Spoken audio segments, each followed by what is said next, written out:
Jesús le dijo, ¿no te he dicho que si crees verás la gloria de Dios?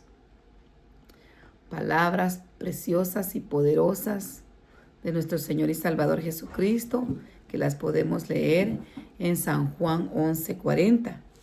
Esto le dijo a Marta previo a la resurrección que él hizo en Lázaro. Lázaro tenía ya 4 días de muerto y Jesús llega. Y esto nos deja una gran enseñanza a nosotros, que para ver el poder y la gloria del Señor tenemos que tener fe, porque sin fe es imposible agradar al Señor. Y el Señor busca en nosotros esa fe. ¿Y cómo vamos a nosotros a tener fe? Pues la fe viene del oír y del oír palabra de Dios. Escuchemos palabra de Dios todos los días y veremos un cambio maravilloso en nuestro ser. Esa confianza en nuestro Señor va a ir aumentando y vamos a nosotros ser testigos de la gloria del Señor a favor de nuestras vidas, de nuestra familia, de nuestros seres queridos y de todos aquellos que dispongan su corazón para ver la gloria del Señor en todo sentido. Sean bienvenidos nuevamente a otro espacio. Leamos juntos la Biblia. Vamos a orar como de costumbre. Antes de empezar la lectura del día de hoy, vamos a ponernos en las manos del Señor. Que sea Dios glorificando su nombre en medio de nosotros. Padre bueno, Dios de amor y de misericordia, te damos gracias en esta hora, precioso Padre. Señor, no merecemos tanta gracia, tanto amor y tantos cuidados, pero tú eres maravilloso, amoroso, Padre, que tú nos bendices, Señor. Gracias por permitirnos la vida, Señor. Gracias, Dios mío, por permitirnos descansar. Gracias, Señor, por un día más que nos das. Gracias, Señor, por tus cuidados. Gracias, precioso Padre, por tu Espíritu Santo. Gracias por tu palabra. Gracias, Señor, por todas tus bondades y maravillas, Señor. Muchas gracias, Señor amado. Te suplicamos que sea tu Espíritu Santo enseñándonos, ayudándonos, Señor. Precioso Dios, santificándonos en tu palabra. Ayúdanos, Señor bendito Rey, a compartirla, Señor amado, para la gloria de tu nombre. Que fluya, que llegue, Señor amado, que trascienda naciones, que llegue a los corazones donde hay necesidad, Señor, y que hagas esa obra, maravilloso Dios, que tú traes vida, salvación, Señor, restauración, liberación, Señor. Que tu nombre continúe siendo glorificado, Señor amado. Gracias, Padre, gracias, Hijo, gracias, Espíritu Santo de Dios. Amén y amén. Mis amados, gloria sea al Señor. Llegamos, bendito Dios, al día 88. Bendito sea el nombre de Jesús.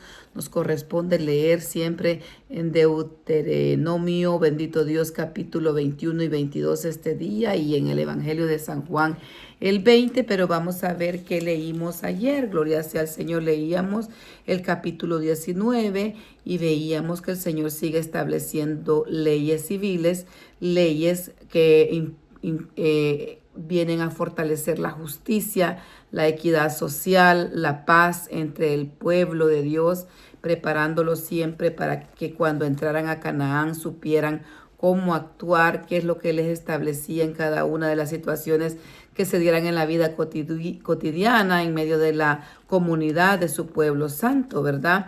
Entonces vemos que también el Señor ratifica uno de los aspectos que leímos, es la creación de las ciudades de refugio.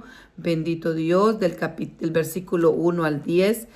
Vimos que el Señor ordena inicialmente separar 3 ciudades de refugio, y como hemos venido leyendo, bendito Dios, que estas ciudades eran lugares donde las personas que se veían involucradas en un accidente, donde otra persona había muerto, es decir, que se cometía un homicidio no culposo, sino que un homicidio accidental, sin que hubiese previo alguna rencilla o alguna situación con la persona fallecida, pues las personas podían huir a este lugar porque eran inocentes. En realidad es un accidente, nadie quiere dañar a nadie, sino que se daba una situación, como por ejemplo alguien estaba en un campo y estaban rajando leña o haciendo otro tipo de actividad y de repente se zafaba el hacha o el palo y golpeaba a la persona moría, entonces se veía envuelta en una muerte, pero no había sido intencional, podía correr a estas ciudades de refugio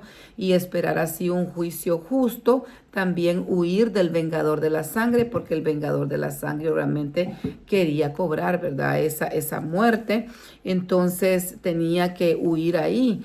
Bendito Dios, pero al homicida que no había sido intencional, a la persona que mataba intencionalmente, no tenía derecho a esta ciudad de refugio. Y si llegaba a una ciudad de refugio y se comprobaba que esta persona sí lo había hecho con dolo, con premeditación, con alevosía, pues esa persona tenía que ser entregada, bendito Dios, y ser ejecutada. Era pagado con la pena de muerte, ¿verdad? Entonces el Señor también aquí añade otra cosa más con respecto a las ciudades de refugio, que a medida que la población fuera creciendo y también ellos se fueran extendiendo, obviamente abarcando más territorio, tenían que añadir otras 3 ciudades más a futuro para que también fuera equitativo, ¿verdad? Y que hubiesen lugares conforme también había la población. Gloria sea al Señor. El segundo tema que leíamos en el versículo 14 era la protección de la propiedad. Y el Señor establece que estaba terminante prohibido mover los mojones. ¿Qué son los mojones? Son digamos, señales que se construyen, que las hacían en algunos lugares de piedra, otros de madera, levantaban algo para establecer los límites. Yo todavía tuve la oportunidad de verlos allá en la aldea donde yo me crecí, en Anguiatú, allá en Guatemala. Ahí habían en los terrenos antiguos, ¿verdad? Así los mojones hechos de piedra, a veces eran pedazos de cerco o cierta estructura donde ellos ponían una señal y decir hasta aquí llega el límite, ¿verdad? A veces ponían postes marcando los linderos y entonces el Señor dice que estaba terminante prohibido bajo maldición mover estas señales. ¿Por qué? Porque era realmente una injusticia social, era algo ilegal, porque el Señor estaba protegiendo los límites de cada familia, que se respetara la propiedad hasta donde llegaba de cada una de las familias. Entonces los límites de la tierra del prójimo tenían que ser respetados, porque si no también esto obviamente no solo era un irrespeto a la propiedad privada, sino que realmente un respeto a la asignación que Dios mismo había hecho para cada una de las tribus. Entonces había que respetar. Lamentablemente, ¿verdad? Desde el pasado o actualmente se han visto mucho abuso. Vemos que, por ejemplo, las personas empiezan agarrando un pedacito y terminan moviendo. A veces se agarran las aceras de las ciudades o a veces los linderos que han dejado así de uso público. Hay tantas cosas, pero todo esto trae realmente consecuencias, ¿verdad? Problemas entre los vecinos. A veces se construyen todavía edificaciones y están dejando ventanas al lado del vecino y realmente todo esto pues conlleva a problemas entre la sociedad. Entonces el Señor buscaba la justicia, siempre busca la justicia, que vivamos en santidad y que vivamos en paz, ¿verdad? Respetando el derecho de cada uno de nuestros vecinos. Bendito Dios. También leíamos otro tema que es las leyes sobre los testigos. El Señor ratifica que en boca de 2 o 3 testigos se podían como comprobar los asuntos.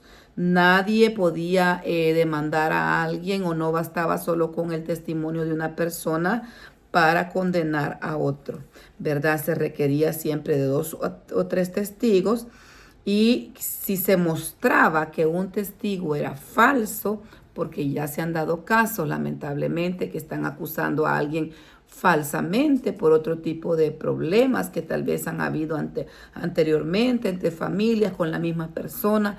Entonces, si eso se comprobaba que los testigos eran falsos, esos testigos falsos tenían que recibir el castigo que estaban buscando a la persona que estaba siendo acusada falsamente. Entonces siempre buscaba la justicia, bendito Dios.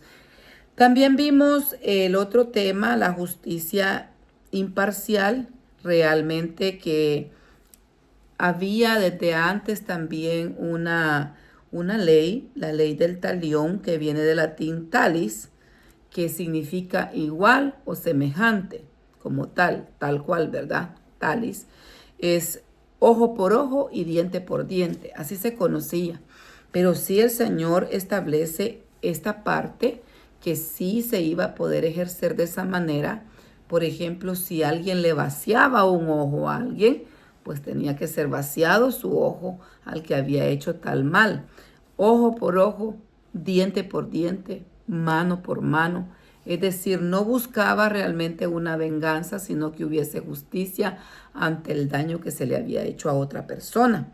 Entonces la ley buscaba eliminar realmente el mal de la sociedad. Por ejemplo, si una persona era ladrona, le cortaban una mano y así sucesivamente para dejar un ejemplo también a los demás y que vieran las consecuencias graves que cada uno del mal actuar traía y se erradicara el mal. Y evitar también la compasión desmedida que impedía, ¿verdad?, ejercer la justicia con equidad. Realmente la aplicación de la ley tiene que ser imparcial, porque también hay personas de que se justifican, ¿verdad? Lloran y quieren hacer como mover el veredicto porque ellos se sienten tan afectados, tan mal, pero en realidad el Señor lo que quiere es que actuemos con justicia. Bendito Dios. Estas leyes buscaban también proteger al inocente, aplicar la justicia imparcial como lo estamos viendo. Buscaban también que el pueblo de Dios viviera en santidad, viviera en paz en la tierra prometida. Bendito Dios. Así que eso es lo que leímos en el capítulo 19, también leímos el capítulo 20. Y en el capítulo 20 se establecen las leyes de guerra para Israel. Dios los estaba preparando también porque iban a entrar a conquistar y ellos tenían que saber en detalle cómo se iban a organizar, cómo ellos iban a actuar y cuál era el proceder tanto de las tropas como el que estaba también al frente de la batalla, ¿verdad? Con los que iban a servir militarmente, dar su servicio, y también se consideraban algunas situaciones personales que ellos estaban pasando, si podían o no ir a la guerra. Entonces, siempre el Señor en su gran bondad, enfocándose en el pueblo, organizándolo y llamándolos a confiar plenamente en Él, ¿verdad? Pues como tema número 1 del versículo 1 al 4 pudimos ver que Dios pide que tengan confianza en Él, al igual que nosotros, ¿verdad? No es con nuestra fuerza, la Biblia dice, no es con espada, no es con ejército, es con el Espíritu Santo que vamos a vencer. Entonces, ante los enemigos, les decía el Señor a su pueblo, aunque los vean con más caballos, aunque los vean con muchísimos carros, los israelitas no debían de temer. Tenían que recordar que Jehová estaba con ellos y que Él los sacó de Egipto con mano poderosa, que el Señor les había dado una promesa de entrar a esa tierra y que ellos iban a pelear no solo, sino que con el poder del Señor. Entonces, realmente aquí venía una parte muy importante, que es el siguiente tema que vemos del versículo 2 al 4, donde el sacerdote realizaba un papel muy importante también en el sentido de motivar, de dar palabra de ánimo, de esperanza, de fortalecer esa fe a los que iban a ir a la batalla. El discurso del sacerdote era muy importante. Bendito Dios, porque antes de ir a la batalla, el sacerdote debía de animar al ejército a no desmayar, a no desanimarse, a confiar en Dios, a recordarle todo lo que habían sido testigos, sus proezas, sus prodigios, sus milagros, su poder, su gloria, cómo los había sustentado, y recordándoles que la presencia divina del Señor estaba con ellos. Pero también, gloria sea al Señor, ahí en la parte de los que se iban a la guerra, tenían que verificar cómo estaba su situación familiar y personal. Del versículo 5 al 9 vemos algunas cosas bien importantes y bien interesantes también para seguirlas estudiando. Habían excepciones para el servicio militar. ¿Cuáles eran las excepciones? Si alguien había construido recientemente una casa, pero no la había estrenado, no había habitado en esa casa, pues entonces se le daba permiso de que se fuera, que no fuera a dar servicio militar, porque decía, ¿y qué si esta persona muere y al final construyó la casa y ni siquiera la disfrutó? Entonces, para ser justos y para ser condescendientes y para que la persona pudiera disfrutar del trabajo, del esfuerzo de su mano, se le permitía regresar a casa. Bendito Dios. También a aquellas personas que habían recientemente plantado una viña y nunca habían disfrutado del fruto de la cosecha de esa viña. Entonces se le decía que podía regresar a casa para disfrutar de esa viña. Por otra parte, también los que estaban desposados, pero no se habían casado, no habían consumado su matrimonio, se les decía, ok, regresen porque que sabemos si ustedes también pudiesen morir y alguien más se iba a quedar con su prometida, con su desposada. Recordémonos que el desposorio, básicamente, aunque no se había realizado la boda en los tiempos judíos, ¿verdad? En los tiempos antiguos, las bodas eran bien diferentes a la actual. Y esto tiene que ver mucho también para que entendamos la parábola de las vírgenes sensatas y las insensatas, porque realmente estaban desposadas, tenían un compromiso, un acuerdo, ambas familias llegaban a un acuerdo y decían, ok, se va a casar nuestro hijo con su hija, por ejemplo, el novio se iba a construir una casa, a buscar el lugar donde iban a formar su hogar, él se iba a construir y la novia se quedaba esperándolo en un momento bien importante de su vida, en una etapa donde tenía que estar enfocada, en estar preparada, en estar pendiente del que el novio viniera, y de repente, sin aviso, el amigo del novio gritaba y decía, ahí viene el novio, ahí viene el novio. ¿Y quién ahora no se recuerda que ya viene nuestro amado? El Espíritu Santo nos inquieta y nos recuerda que Jesús ya viene por nosotros. Y el Señor se fue y dice, en la casa de mi Padre muchas moradas hay. Entonces Él ya tiene el lugar donde nosotros vamos a ir con Él.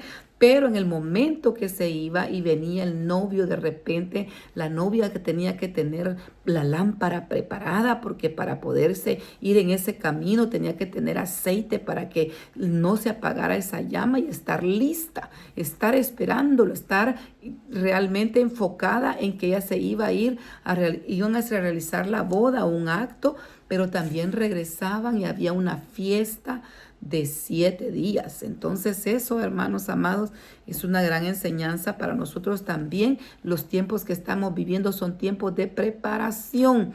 Mientras el mundo se está preparando para recibir al anticristo, nosotros, el Espíritu Santo y la palabra nos está ayudando para estar listos para la boda del Cordero, y nosotros también esperándolos en paz y en santidad. Bendito Dios, porque tenemos que serle fieles al Señor si queremos irnos a esa boda del Cordero. Gloria sea al Señor. Entonces, en este caso, volviendo al capítulo 20, a las personas que no se habían casado, entonces les decían, regresa para que puedas tú consumar y responder ante ese compromiso que habías adquirido, tener tu esposa y poder disfrutar de formar una familia.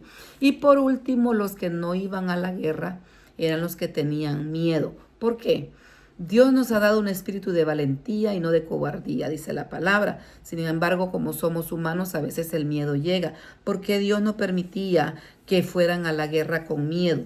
Porque no quería que esto contagiara a los demás. Porque con una persona que tenga miedo o que no tenga fe o que esté mal, hermanos, es un problema para el resto del grupo.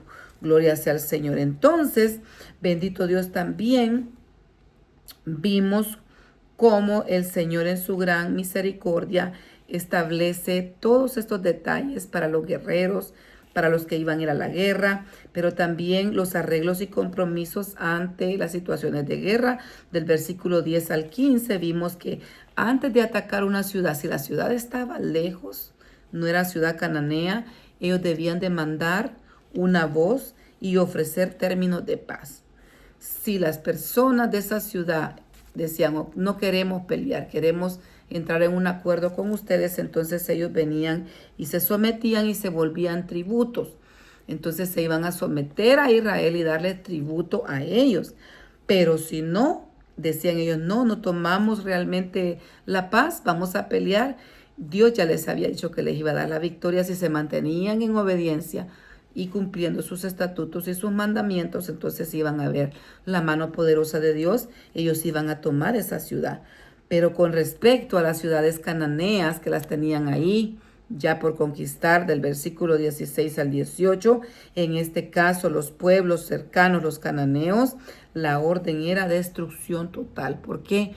Porque ya eran anatemas. Anatema es algo que está maldito, que no podían ellos contaminarse. Y esto que quería el Señor, evitar también que Israel a futuro fuera contaminado en hacer las mismas actividades paganas que ellos hacían a sus dioses. Entonces ellos querían, el Señor quería, más bien dicho, que su pueblo se mantuviera puro, santo para Él. Bendito Dios. También el Señor, por último, vimos que Él da una orden que cuando fueran ellos a sitiar una ciudad, porque iban a entrar en guerra, porque la iban a tomar, no derribaran, no talaran los árboles frutales. Entonces realmente era sitiar la ciudad, no era ir a deshacer la naturaleza, tenían que cuidar el medio ambiente, tenían que ellos estar pendientes de ese equilibrio. Y imagínense un árbol, cuánto tiempo, cuántos meses tarda para que logre dar fruto. Y en realidad cuando ellos la tuvieran esa ciudad, ellos mismos iban a disfrutar de esos frutos, de esos árboles que estaban ahí alrededor. Entonces el Señor les dice, cuiden los árboles. Podían talar otros árboles que no estaban dando frutos y que fueran a servir para algo también para ellos en el aspecto de la conquista, ¿verdad? Gloria sea al Señor. Entonces eso fue lo que leímos. Bendito Dios, cuántas cosas, cuántos detalles. Qué lindo es ir leyendo, aprendiendo de la palabra del Señor. El Espíritu Santo nos está ayudando y espero que nos siga inquietando y que nosotros escuchemos su dulce y preciosa voz, que no lo resistamos, para que nosotros tengamos esa sed siempre de la palabra del Señor. Bueno, hoy leemos siempre en Deuteronomio el capítulo 21 nos corresponde, siempre lo leemos en el nombre del Padre, del Hijo y del Espíritu Santo. Expiación de un asesinato cuyo autor se desconoce. Así es el título que tiene acá mi Biblia. Bendito Dios. Si en la tierra que Jehová tu Dios te da para que la poseas, fuere hallado alguien muerto, tendido en el campo, y no se supiere quién lo mató, entonces tus ancianos y los jueces saldrán y medirán la distancia hasta las ciudades que están alrededor del muerto. Y los ancianos de la ciudad más cercana al lugar donde fuere hallado el muerto, tomarán de las vacas una becerra que no haya trabajado, que no haya llevado yugo, y los ancianos de aquella ciudad traerán la becerra a un valle escabroso, que nunca haya sido arado ni sembrado, y quebrarán la cerviz de la becerra ahí en el valle. Entonces vendrán los sacerdotes, hijos de Leví, porque a ellos escogió Jehová tu Dios para que les sirvan y para bendecir en el nombre de Jehová, y por la palabra de ellos se decidirá toda la disputa y toda la ofensa. Y todos los ancianos de la ciudad más cercana al lugar donde fue hallado el muerto, lavarán sus manos sobre la becerra cuya cerviz fue quebrada en el valle, y protestarán y dirán, nuestras manos no han derramado esta sangre, ni nuestros ojos lo han visto. Perdona a tu pueblo Israel, al cual redimiste, oh Jehová, y no culpes de la sangre inocente a tu pueblo Israel, y la sangre le será perdonada, y tú quitarás la culpa de la sangre inocente de en medio de ti, cuando hicieres lo que es recto delante de los ojos de Jehová. Diversas leyes del versículo 10 en adelante. Cuando salieres a la guerra contra tus enemigos y Jehová tu Dios los entregue en tu mano, y tomares de ellos cautivos, y vieres entre ellos los cautivos a alguna mujer hermosa, y la codiciares, y la tomares para ti por mujer, la meterás en tu casa, y ella rapará su cabeza, y cortará sus uñas, y se quitará el vestido de su cautiverio, y se quedará en tu casa. Y llorará a su padre y a su madre, un mes entero, y después podrás llegarte a ella, y tú serás su marido y ella será tu mujer. Y si no te agradare, y la dejares en libertad, no la venderás por dinero, ni la tratarás como esclava por cuanto la humillaste. Y si un hombre tuviere dos mujeres, y la una amada y la otra aborrecida, y la amada y la aborrecida le hubieran dado hijos, y el hijo primogénito fuere de la aborrecida, en el día que hiciere heredar a sus hijos lo que tuviere, no podrá dar el derecho de primogenitura al hijo de la amada con preferencia al hijo de la aborrecida, que es el primogénito. Mas al hijo de la aborrecida reconocerá como primogénito para darle el doble de lo que le correspondiere a cada uno de los demás, porque él es el primogénito de su vigor, y suyo es el derecho de la primogenitura. Si alguno tuviere un hijo contumaz y rebelde, que no obedeciere a la voz de su padre ni a la voz de su madre, y habiéndole castigado, no les obedeciere, entonces lo tomarán su padre y su madre, y lo sacarán ante los ancianos de su ciudad y a la puerta del lugar donde viva, y dirán a los ancianos de la ciudad: este nuestro hijo es contumaz y rebelde, no obedece a nuestra voz, es glotón y borracho. Entonces todos los hombres de su ciudad lo apedrearán y morirá. Así quitarás el mal de en medio de ti, y todo Israel oirá y temerá. Si alguno hubiere cometido algún crimen digno de muerte, y lo hicieres morir, y lo colgareis en un madero, no dejaréis su cuerpo que pase la noche sobre el madero. Sin falta lo enterrarás el mismo día, porque maldito por Dios es el colgado, y no contaminarás tu tierra que Jehová tu Dios te da por heredad. Capítulo 22. Bendito es el nombre de Jesús. Dice así: si vieres extraviado el buey de tu hermano y su cordero, y no le negarás tu ayuda, lo volverás a tu hermano.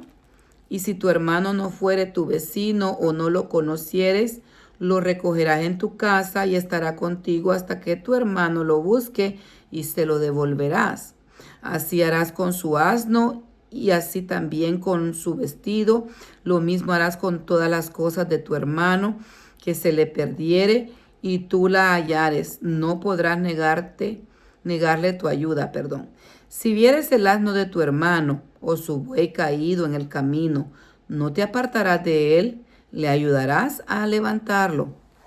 No vestirá la mujer traje de hombre, ni el hombre vestirá ropa de mujer, porque abominación es a Jehová tu Dios cualquiera que esto hace. Cuando encuentres por el camino algún nido de ave en cualquier árbol y sobre la tierra, con pollos o huevos, y la madre echada sobre los pollos o sobre los huevos, no tomarás la madre con los hijos. Dejarás ir a la madre y tomará los pollos para ti, para que te vaya bien y prolongues tus días. Cuando edifiques casa nueva, harás pretil a su terrado, para que no eches culpa de sangre sobre tu casa, si de él cayere alguno.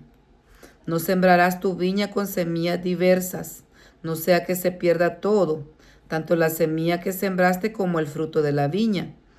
No ararás con buey y con asno juntamente. No vestirás ropa de lana y lino juntamente. Te harás flecos en las 4 puntas de tus mantos con que te cubras. Leyes sobre la castidad. Cuando alguno tomare mujer y después de haberse llegado a ella la aborreciere y le atribuyere falta que hablar, y dijere: a esta mujer tomé y me llegué a ella y no la hallé virgen, entonces el padre de la joven y su madre tomarán y la sacarán y sacarán las señales de virginidad de la doncella a los ancianos de la ciudad en la puerta. Y dirá el padre de la joven a los ancianos: yo di a mi hija a este hombre por mujer, y él la aborrece. Y he aquí, el que le atribuye faltas que dan que hablar, diciendo: no he hallado virgen a tu hija, pero ved aquí las señales de la virginidad de mi hija, y extenderán la vestidura delante de los ancianos de la ciudad. Entonces los ancianos de la ciudad tomarán al hombre y lo castigarán, y le multarán en 100 piezas de plata, las cuales darán al padre de la joven, por cuanto esparció mala fama sobre la Virgen de Israel, y la tendrá por mujer, y no podrá despedirla en todos sus días. Mas si resultare ser verdad que no se halló virginidad en la joven, entonces la sacarán a la puerta de la casa de su padre y la apedrearán los hombres de su ciudad, y morirá, por cuanto hizo vileza en Israel, fornicando en casa de su padre. Así quitarás el mal de en medio de ti. Si fuere sorprendido alguno acostado con una mujer casada con marido, ambos morirán. El hombre que se acostó con la mujer, y la mujer también, así quitarás el mal de Israel.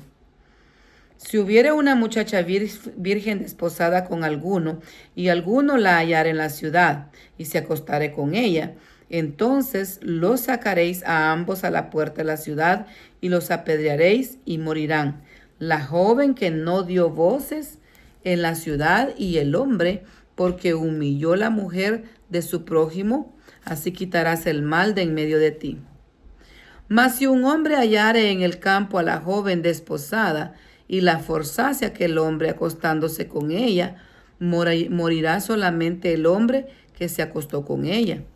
Mas a la joven no le harás nada, no hay en ella culpa de muerte, pues como cuando alguno se levanta contra su prójimo y le quita la vida, así es en este caso. Porque él la halló en el campo, dio voces la joven desposada, y no hubo quien la librase. Cuando algún hombre hallara una joven virgen que no fuere desposada, y la tomare, y se acostare con ella, y fueren descubiertos, entonces el hombre que se acostó con ella dará al padre de la joven 50 piezas de plata, y ella será su mujer, por cuanto la humilló, no la podrá despedir en todos sus días. Ninguno tomará mujer de su padre, ni profanará el lecho de su padre. Gloria sea al Señor. Bendito Dios. Llegamos hacia el final de la lectura en el Antiguo Testamento. Pasamos al Nuevo Testamento, al Evangelio de San Juan. Bendito Dios, nos corresponde leer el capítulo 20.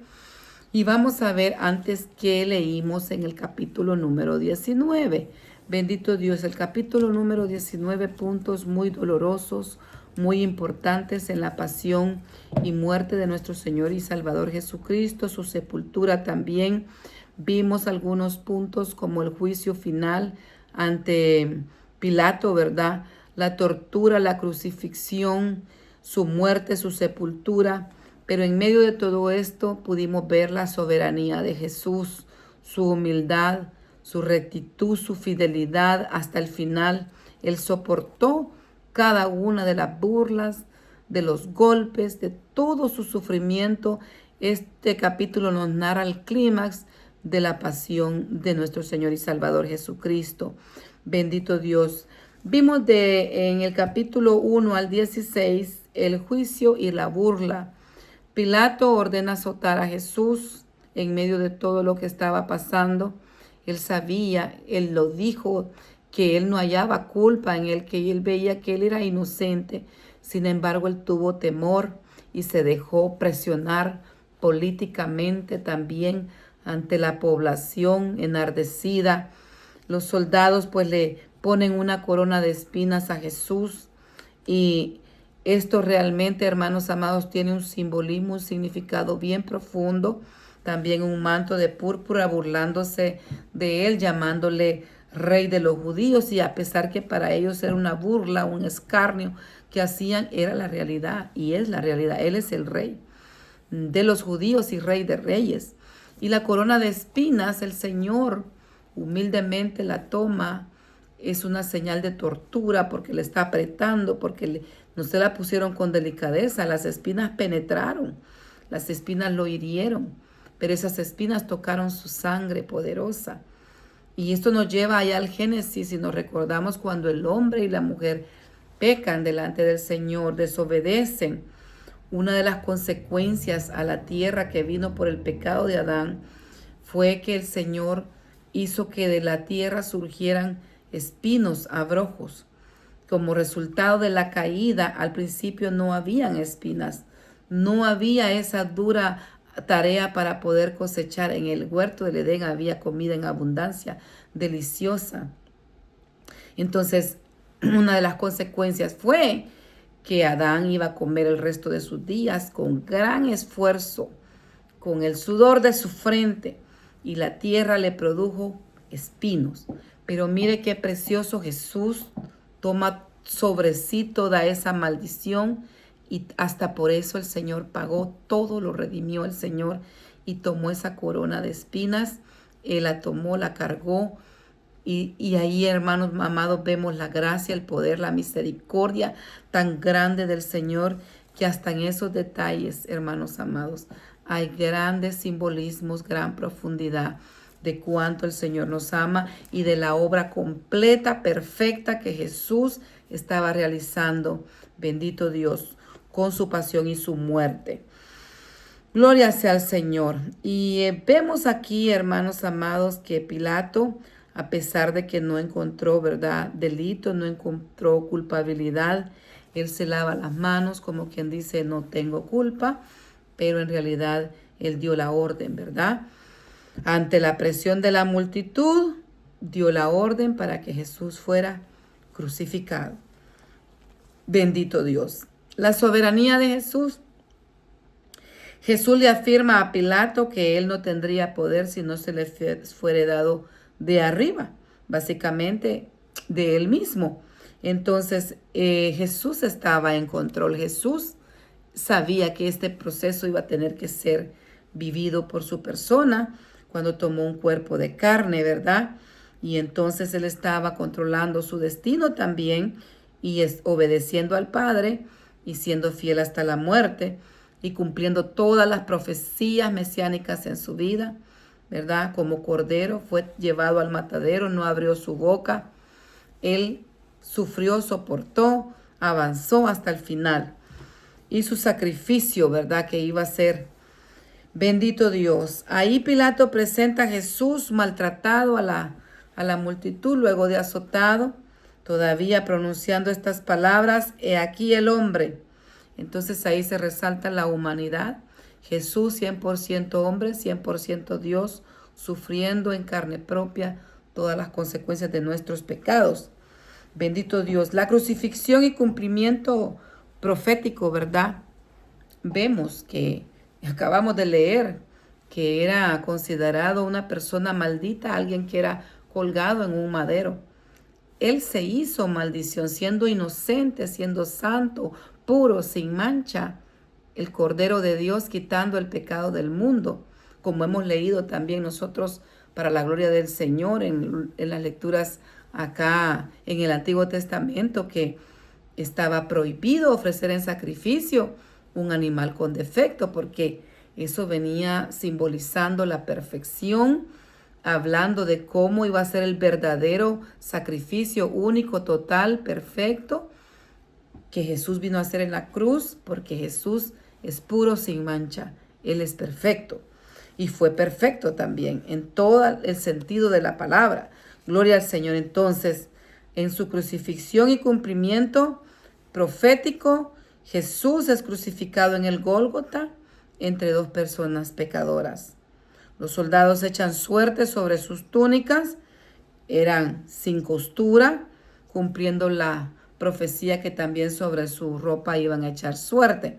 Hemos venido hablando leyendo, ¿verdad?, acerca de este tema de la suerte. Entonces vimos también que en Proverbios dice que el Señor sustenta nuestra suerte.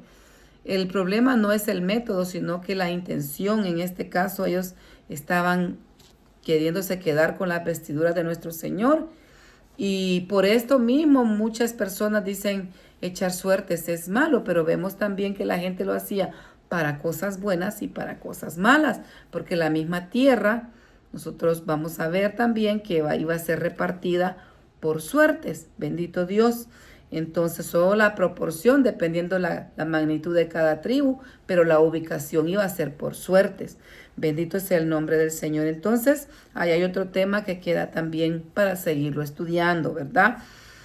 Y también vemos el cuidado familiar. Jesús, en medio de su dolor, de su pasión, estaba pues cansado, desvelado, emocionalmente también, cargando con todo, la traición, el maltrato, la burla, el escarnio, los azotes, las espinas, sangrando, ya caminando hacia el Gólgota, hermanos amados, y él todavía estaba teniendo cuidado de dónde iba a estar María, y se la encomienda al discípulo amado, y dice que desde ese día ella fue a vivir con este discípulo. Pero vemos también que en el Gólgota, hermanos amados, el lugar de la calavera, he tenido oportunidad de ver algunos videos, está a las afueras de Jerusalén. Hay fotografías antiguas que sí se ve en esa parte de ese, ¿cómo le pudiéramos decir? Colina, una calavera, se ve realmente hasta los ojos en lo que es la tierra, en lo que es esa parte como pared natural, precipicio, no sé cómo le podemos llamar, se ve en las fotografías antiguas exactamente una calavera. Con el pasar del tiempo se ha venido como deteriorando, ¿verdad? La tierra a veces tiene erosión y todo lo que viene se ve un poquito, pero no tan definida como en las fotografías antiguas. En la tradición judía se había, ¿cómo se puede llamar esto? Venido enseñando o traspasando de generación en generación, que en esa colina era bien importante y bien simbólica, tiene un significado muy profundo, porque según la tradición judía ahí estaba enterrado Adán. Entonces, eso pues no está específicamente en la palabra, pero dado que estamos hablando del Gólgota, ¿verdad?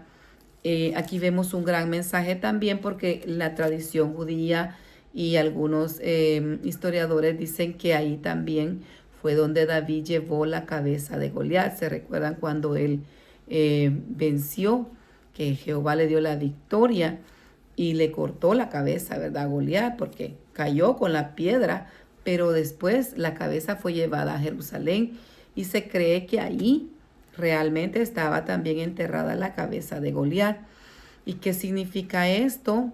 De que ahí, hermanos amados, el Señor muestra la victoria completa sobre la maldad, porque ellos representaban Goliat, ¿verdad? La maldad tan desmedida que estaba ya, que hasta la altura era tan grande de este gigante en contra de Israel. Entonces era una batalla entre el bien y el mal, simbolizando Goliat del mal. Entonces ahí el Señor triunfó.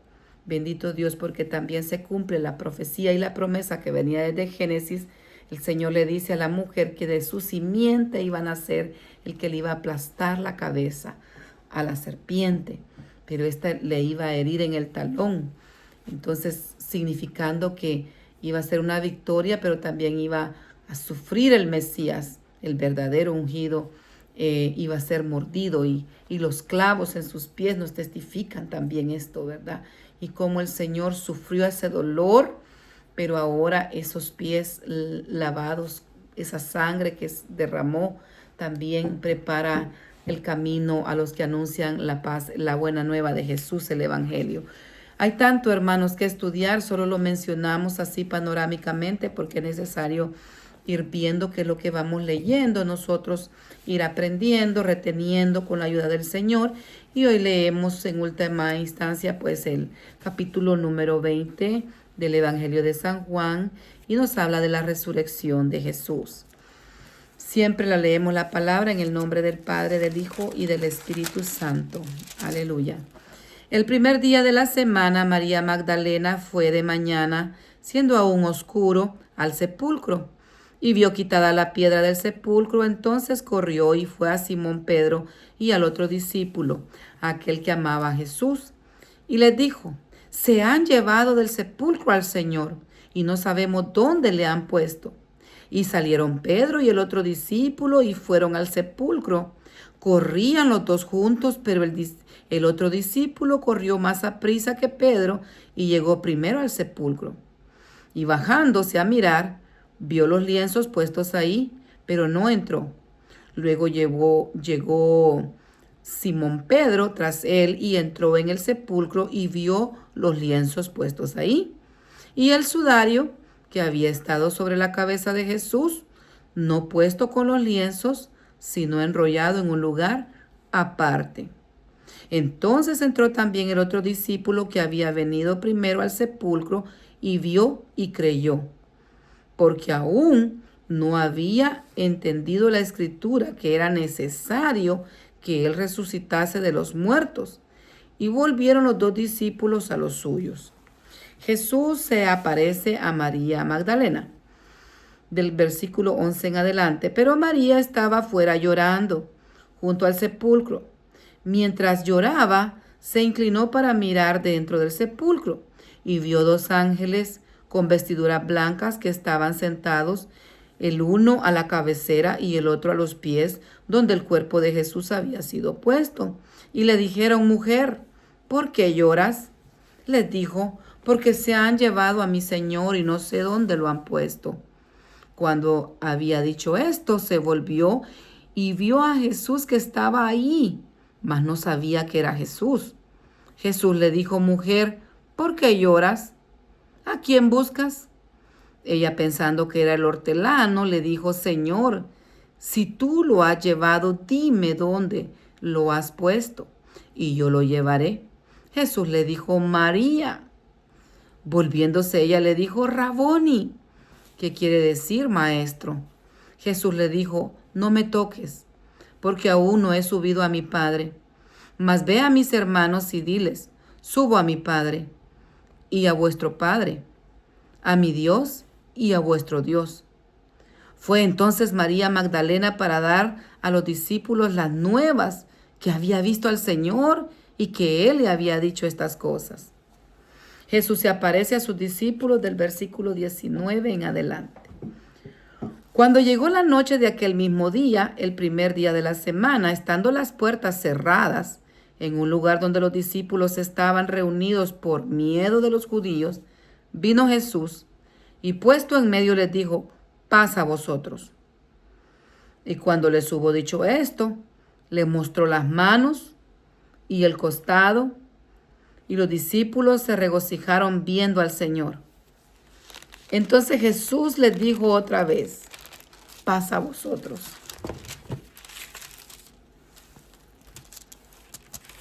Como me envió el Padre, así también yo os envío.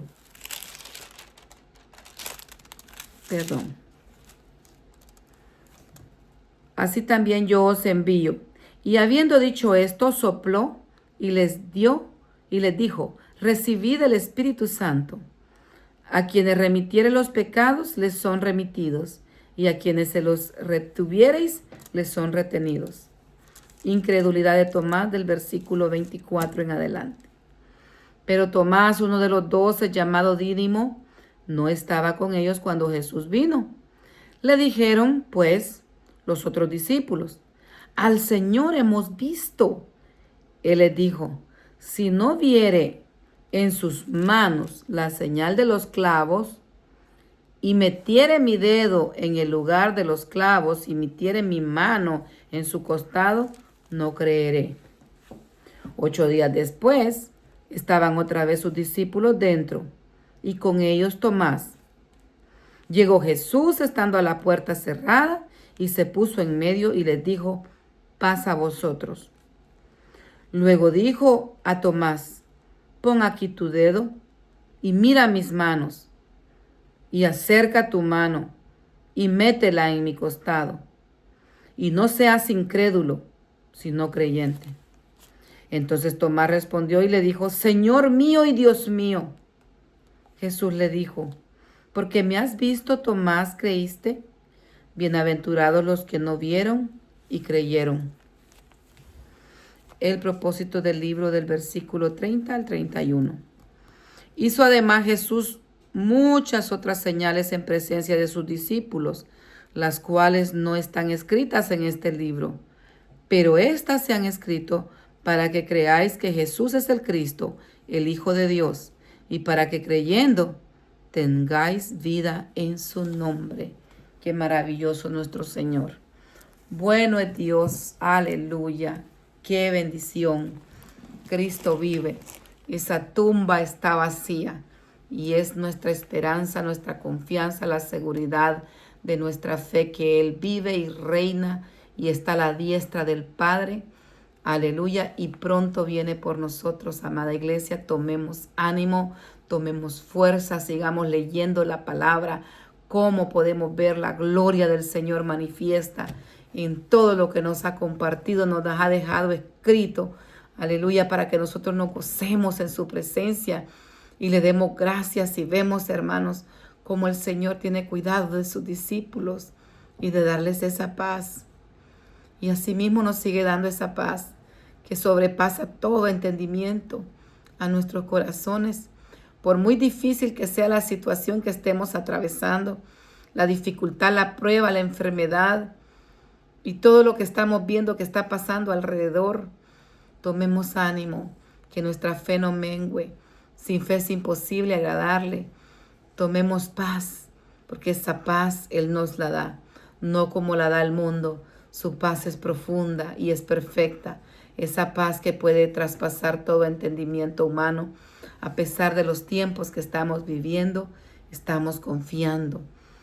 Bendito Dios, que Él viene pronto por nosotros y que Él tiene cuidado de cada uno de nosotros. Sigamos adelante, sirvámosle, amémosle, creámosle y anhelémosle ver cara a cara un día en la eternidad estar con Él. Dios les bendiga y les guarde. Qué bueno es nuestro Dios. Nos hemos gozado en la lectura. Sigámonos gozando para la gloria del Señor. Si Dios nos permite, nos volvemos a conectar el día de mañana. La paz del Señor esté en nuestros corazones. Amén.